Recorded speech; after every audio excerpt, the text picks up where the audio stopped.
masayahin yan. Simple mag-isip, madaling makisama sa ibang tao, very flexible. So, bata pa lang kami, ganyan na yung character niyan.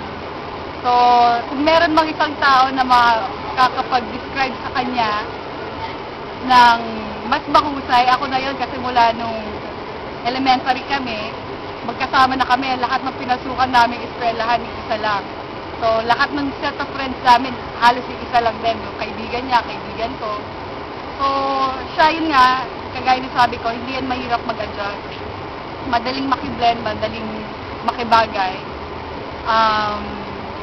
So, bukod doon, alam ng lahat na kung gaano siya ka-responsable, kung gaano siya kamasunurin, masipag mag-aral.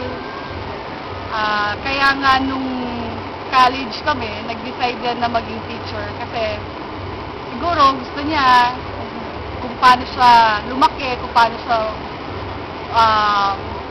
mag-isip, may babahagi din niya sa ibang tao. So, patulungin din yan. So, hindi lang sa mga estudyante na, sa amin, lalong-lalo na sa amin. And, very understanding. Kaya nga, jackpot na jackpot si Ryan.